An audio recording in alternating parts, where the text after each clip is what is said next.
Hi everybody, welcome to According to Matume, and I am Matume. If you're new here, welcome. Thank you so much for clicking on my video. Thank you for engaging with my content. And if you like content like this, please don't forget to subscribe down below and you'll get more content from me. And if you're a returning subscriber, hi, good to see you back. Thank you so much for coming back to my content, and I appreciate each and every one of you so much. So we are at day 21 of 100 days of finance, and in today's video I have something quick and something very useful for somebody who is looking to buy a car. So I have questions for you that you need to answer to determine whether you are ready to have a car or to buy a car. I hope you'll find this helpful, and I hope it will give you that extra hopefully confirmation, or it will give you a way to determine whether you should be scaling back and planning better for yourself when you want to buy a car, or maybe you will find out that you are not ready yet for such a big commitment. So question number one is, do you have a stable income? So as soon as you're like, okay, I want a car, and you go and get financing for your car, the bank will want to see 3 months bank statement that will show them that you earn a consistent income and it comes in at the same time every single month. And they see that, okay, this person has a healthy engagement with the bank. So money comes in, you spend money, you save money, and all of those things that come with having a healthy income and being able to spend your money responsibly.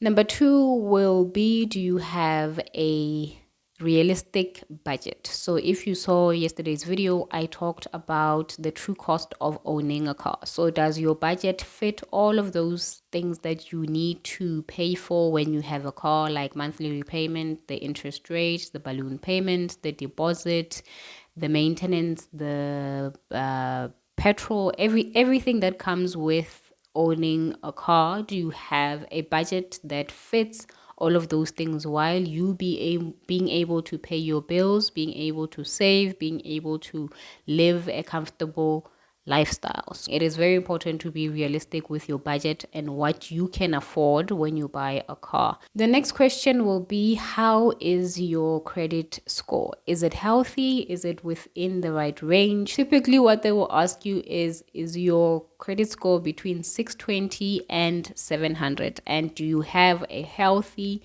repayment history? Do you have missed payments in the last 6 months? Do you have high credit utilization? All those things determine whether you will be able to qualify for a car, whether your finances will come through for you. The next question will be, do you have a deposit for your car? Yes, sometimes cars are like zero deposit, but it is very important for you to have that peace of mind that you have some money put aside for your car. When you have a deposit, you are able to reduce your monthly repayment, or you can have the option to take that money that was planned for your deposit to put aside for that balloon payment at the end of the term of your car. It is very important to plan ahead, because you might think, okay, the balloon payment will be wanted at the end of 6 years or at the end of 7 years, but you don't know what will happen in those 7 years. But it will be good for you to plan ahead.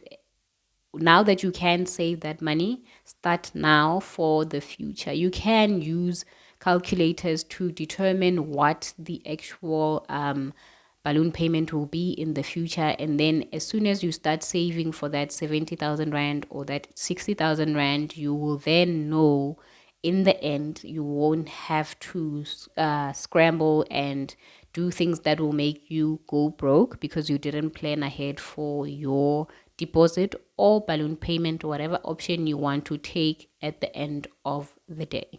The last question I would ask you is, have you researched your options? Yes, there's a lot of cars in the market. There's a lot of options for you, but you have to find an option that fits your budget, your needs, and your wants. You want to buy a car that you actually want, a car that you're going to enjoy, And there is so much content on the internet. There are so many reviews. You can always watch reviews for cars and see, is it going to be a good city car? Is it going to be a good long distance car? What is the budget? What is the total cost of ownership for that car?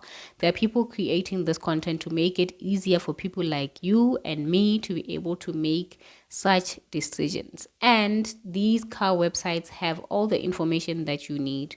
As soon as you search for a Suzuki Celerio, you can see the interest rate, you can see the deposit that they want, you can see the balloon payment that they want. So always do your research before you make a decision. Don't jump into a decision like buying a car with such a huge amount that you're going to need to pay back without knowing all the things that go into actually owning car. It is very important for you to make decisions based on data and research that you did.